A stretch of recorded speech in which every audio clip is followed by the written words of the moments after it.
First up, Amy, thank you for allowing us to be in your home in great celebration. I'll begin with 39 cities await Amy Grant's visit. How are you feeling? Is it 39? I haven't counted yet. Hey, way to go. It's 39. 39 cities await your performance. How does it feel to be getting back out there? I'm so glad I get to work. And, you know, as somebody who's toured off and on for 40 years, there is always something in the back of your mind going, I wonder if it would feel very liberating to never have to pack another suitcase. Because, you know, my husband and I, to go to work, we have to leave. And it's a lot less complicated now. We're empty nesters. But, you know, everybody kind of flirts with, some people get to stay home. But then all of a sudden we stayed home, you know, for over a year. And what I'm so grateful to get to pack a bag. We are all excited and looking forward to it. Can you believe that it's been 30 years since Heart in Motion? Yeah, that's lifetimes ago. Here's the greatest thing to me. When I was writing the songs for that record, I was pregnant with my daughter Millie, my first baby girl. And then, you know, the album came out and she was tiny. By the time I got to perform Baby Baby, which was written about her on the Grammys, you know, she walked out to me, and those are memories that I will cherish forever. 4th of July, she announced to our family she's pregnant with her first baby. Oh, wow. I know, I was like, okay. Like it took this, you know, I mean, we all have things that we like to reminisce about. The biggest celebration has been the people I wrote the songs with, the producers. We have had so much fun, like, rewatching the highlight reel. But it's one of a million stories in the world. Everybody's got their stories. Everybody's got their highlight reels. But when my daughter said, I'm going to have a baby girl, I was like, where?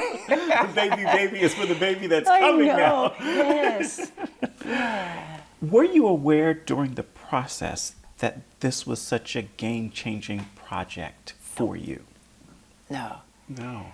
What I was most aware of was just there was such great creative energy with the songwriters, the producers. It was the first time I'd ever worked with multiple producers. Up till then, my hand had been held through every project by Brown Bannister. I'd known him since I was in my early teens. And yeah, I just, you know, life was full of possibility at that point. You know, already everything that had happened to me in music was way far beyond what I had dreamed. It was, you know. And so we just were joyful and excited to be getting to, you know, to do something that was sort of beyond our wildest dreams. And then to have the additional engine of so many talented people, remixers, a record company in Texas and a record company in Los Angeles, and you know, nothing happens without a big team. Yeah. Nothing. You know, I was the wooden woman on the front, you know, bare-breasted to the wind. I'm like, okay. But it takes a team. Everything does. It sort of helped solidify your move into mainstream and just gave you a much wider audience. Was that a conscious move to do, or were you just wanting to make music? Well, we were just making music. I wanted to make not just faith-based music, you know. The first time I got on a stage when I was in high school with my guitar and writing songs, I sang all kinds of songs, you know. And yeah, and I just, you know, music can capture everything, a broken heart, trying to figure your way through the world. You know, you can sing an old hymn that you grew up singing next to your great-grandmother and go, oh, that's where I came from. Or, you know, it's just everything. And I think just my desire to write songs about everything. And especially at that time, it was really I think because I'd always dreamed of having a family, and the making of that record and the touring of that record was all, I had 2 young children on the road with me. Wow.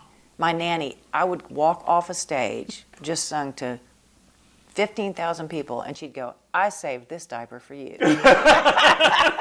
I was like, okay, yeah. So whatever prima donna thing was happening in other worlds was not happening in my world. Even at that age, kids keep you in check. Oh my gosh, but I so loved, I mean, I had dreamed of that. And I was getting to do music and that. And I just think it made me see the world through a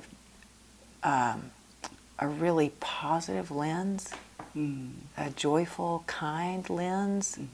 And I look back at that record and I thought that really reflects that time in life, you know, and kind of invited everybody else not to be oblivious. I mean, there's some heavy songs on there. Absolutely. But just to, I don't know, it's like just let's be gentle with each other. Yeah, I love that. You took heat for the move into mainstream, and I've heard you answer this before, and I love your answer. What did you think when the Christian community or members of it got upset with you for reaching a bigger audience, if you will? I mean, I was not that aware of it then. You know, this was long before social media or, and then I just have never really had, I've never had much of a curiosity about what people beyond the circle of folks that I trust and work with. I mean, beyond that, it's like, well, everybody's just looking for something to talk about, you know? It's, but I've never, I don't know. I've never,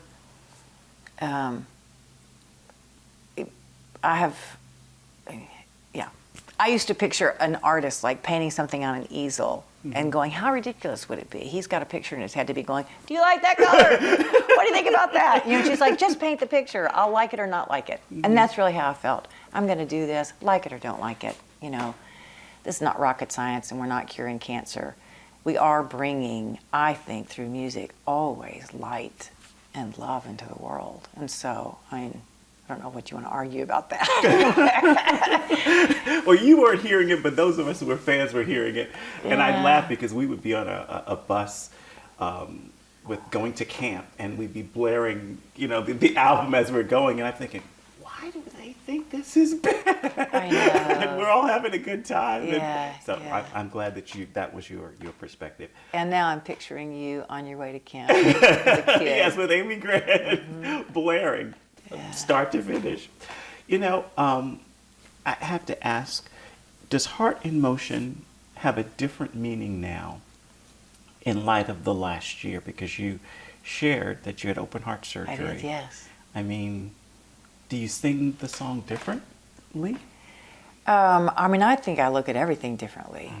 You know, it was such a fluke that they found out I was born with a birth defect, you know, that... you know, I just remember the doctor saying, we need to go on and get this taken care of before you turn 60. And I'm 60 now. And I saw an interview later on that he had written, she probably would have died by 62. And he didn't say that to me, but like it was, I saw that and I had to lay that paper down and I went, okay, good. Information is power. I'm so glad he never said that to me. But I think I look at everything, I don't know, just with, I mean, I am glad to be alive, you know, and I think anybody that is going into something where you know your well-being is completely in somebody else's hands, I mean, mine literally, you know, I was on a bypass machine and somebody like was holding my heart in their hand.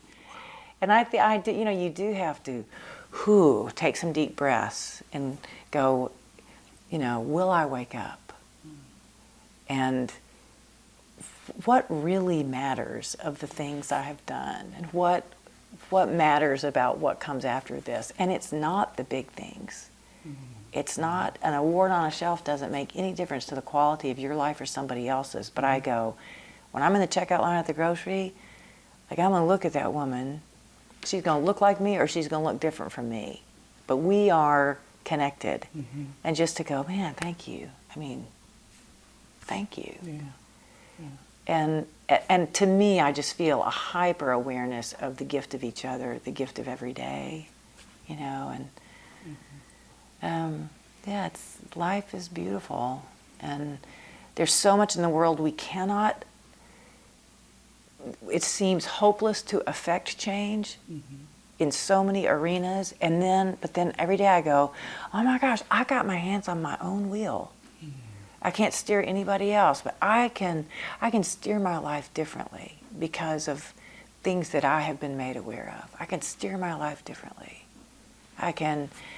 And that's really, I don't know if it was heart surgery, just all of our collective awareness and awakening that happened during COVID. Racially,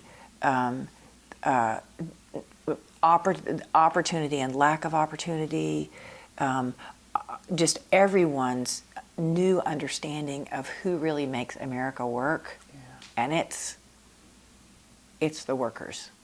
It's the people getting paid the least amount of money are the ones that keep the ball in motion. And that is just I don't know, it's just like seeing each other really matters. And then you're sort of led in different ways. Then new conversations open up. I've started going to a church I went to when I was in high school. I mean, I went nowhere for a long time. And I walked in a little bit late, sat on the back row right next to a woman, and I said, I've just been here a couple of times. And she said, I walked, this is my first time. And I said, you're already an answer to prayer because I don't want to go to an all-white church. And I said, this was worth it to me, just showing up. But I just think those conversations, having the language and license and freedom to say that, for all of us to see ourselves, to walk in and go, I walk in looking like this. What, in my culture, what's walking into the room with me? What am I dragging in because of the package I'm in? And to go, to me, all of those are, to me, gifts of 2020. And there's something you said before that I had to write down because it really blessed me. You said that unity is the freedom to share our differences with each other in a setting of compassion. And when you said that, I was because when we think unity, we think everything needs to be the same. And it's like, no. Oh, no. It's different. Yeah, but being compassionate to those differences. Yes. Yep.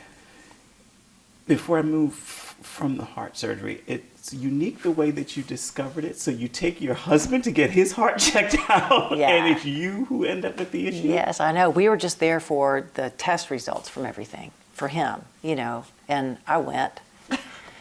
And he got a great report. The doctor said, just eat better and exercise, and then this cardiologist turned to me and said, hey, we should get you checked out. And I mean, we were right in the middle of our Christmas residency at the Ryman Auditorium. 2 shows on some days, but lots of shows. I was like, I have no time. And he said, well, I want you to come in right after the beginning of the year.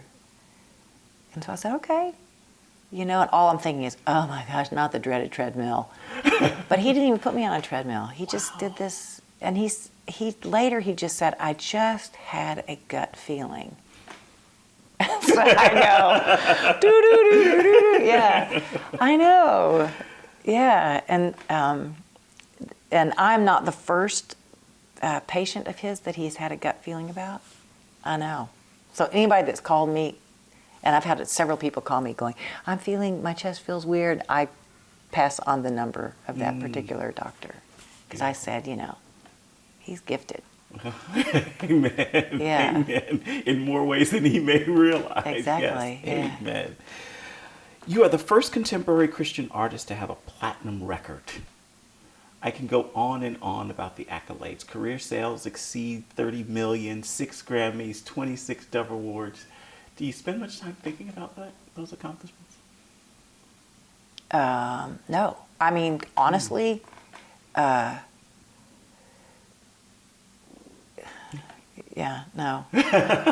I don't. To me, it is whatever has happened with the vocal gift I was given, which is a pretty simple gift. You know, I can't do all, I don't have a big range. I can't do all the gymnastics. Like, I remember being 15 and going to the youth group and saying, this is shocking me as much as it is anybody else. I got a record deal. It was so freakish. And I just said, everybody I've ever sung with is a better singer than I am. That's how I felt even then. And I was like, but I remember saying, I mean, hey, God can use anybody. And so, and with my youth group, I said, well, like, I mean, what if my voice is 5 loaves and 2 fish? Like, if I don't try to control it. And I was, you know, I was a kid, but I remember those kids in that hippie church that was, you know, I don't know, they just kind of gathered around me, and I'll still remember the boy. He was 2 years older than I was, and yet that was his prayer. Just take this 5 loaves and 2 fish, her simple gift. You know, so like, when I get, hey, will you sing on this duet? Will you sing this? The first thing that goes through my mind is not, aren't they lucky to have me? My first thing is, woo, how high is it? Can we change the key? You know, I'm always like hedging my bet going, I don't know if I can do that. Can I do that? It's so weird, but I feel like that my greatest gift is not my voice. I've always felt like my gift was that I openly communicate a way to live life. There are a million ways to live life, but I have loved writing songs and communicating, and I don't know, and just like, I feel like that's what's created a connection with me with an audience. Is it's, I don't know, it's more about a gentle, compassionate approach to living. I love it. You know, and so, yeah, so all those, whatever medal or award I've got, like I just look at them out of the corner of my eye going, all female singers must have been busy that day. And I got the big break. And I'm not saying that in false humility. And anybody that knows me, like my husband is such a great studio singer. He's like, come on, one take. And I'll go in to sing a song and I'm like, oh my gosh, 8 hours later, you know, how many times can you, it's so close, I love the tone. You're a little pitchy, you're not quite in the pocket. And I'm like, well, I'm so glad you love my tone, because clearly pitch and pocket is not my gift. You know, but it's just like, I've worked so hard to create the music I've created. But it is not about perfection. Yeah, never has been. I have seen your humility on display in the story that you won't remember. My wife is from Chattanooga. We drove to Nashville to see Disney on Ice with our son.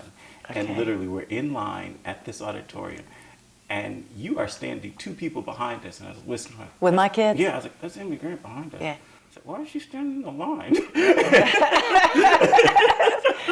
Oh, that's wow. funny. She just comes and stands in the line like everybody else. So I've seen your humility on display. Indeed. There's one performance that's not yours that I do want to get your reaction to. It's from like 10 years ago, because I still listen to it all the time. And that is your husband and Carrie Underwood. Oh, how great they are. Were you in the audience for that? Or was I in the audience? I've seen it so many times.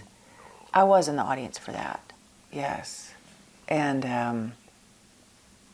yeah, that was breathtaking. That was breathtaking. Yeah, one thing I know about Vince is that he, I don't know why, but church hymns, he didn't grow up, like his family was not a church family, but he gets choked up every time he tries to sing a hymn. Yes. Like if we go to a funeral and, you know, he said, I'm not trying to play shy and hard to get. I really, like a big lump comes in my throat.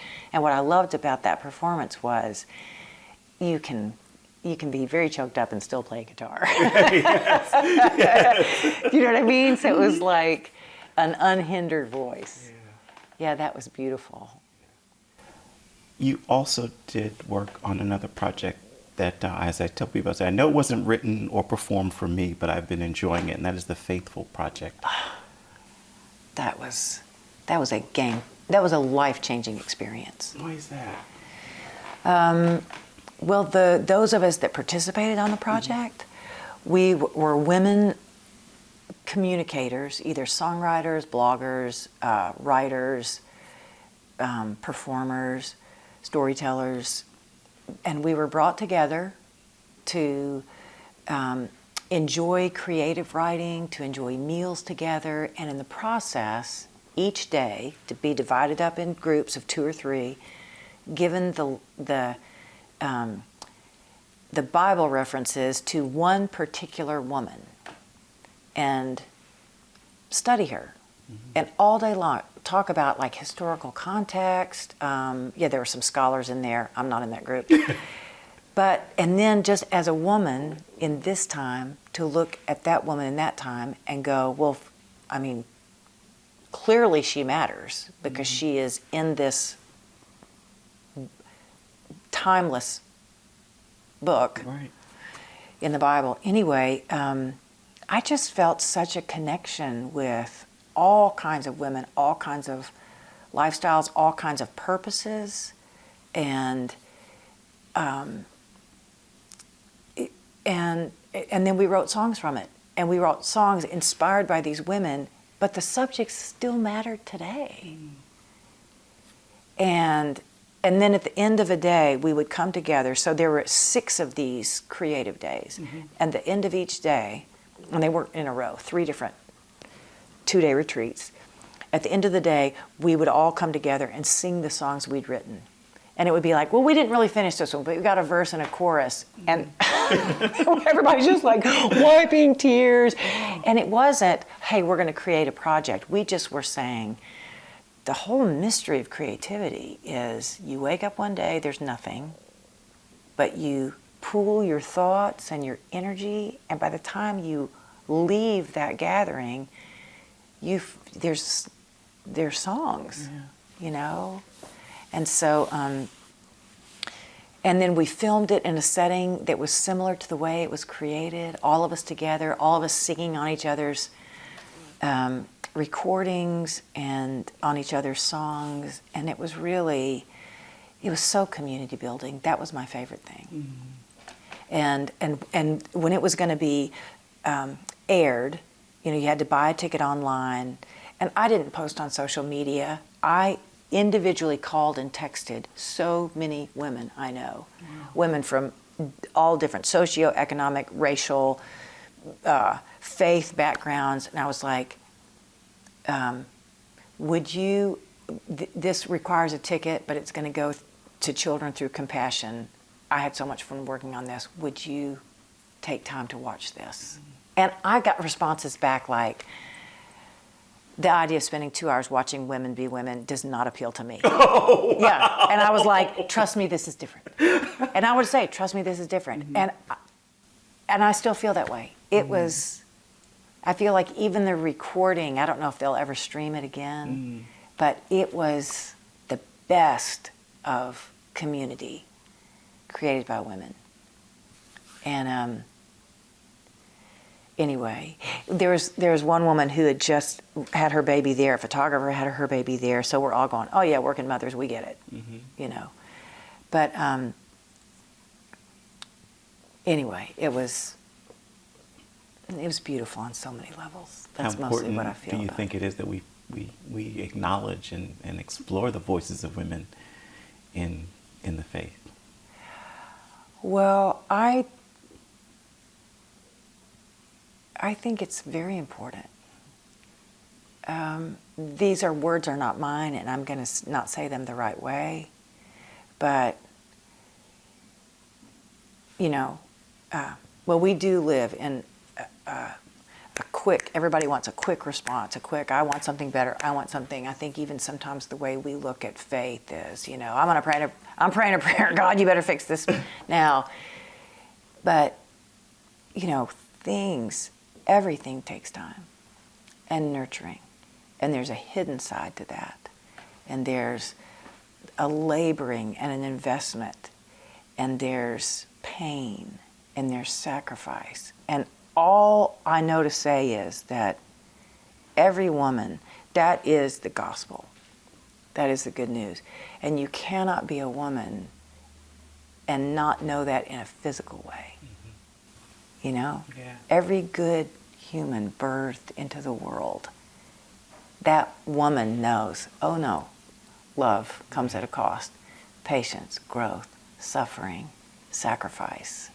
And I just feel like that's a voice that women have that is powerful. Absolutely. And it's full of wisdom. And I think that's a good, that's a good leveler.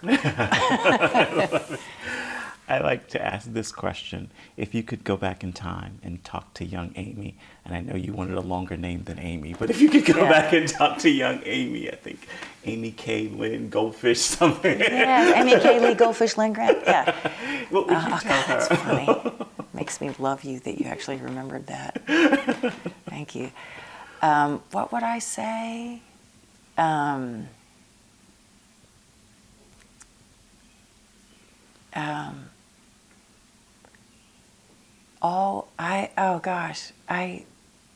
I think I would just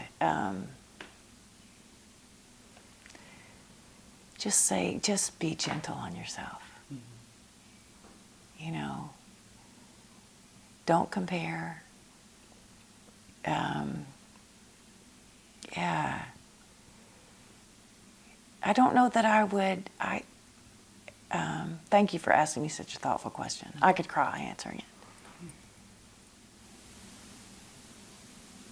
I would just say life has so many chapters, and you're not defined by one single chapter.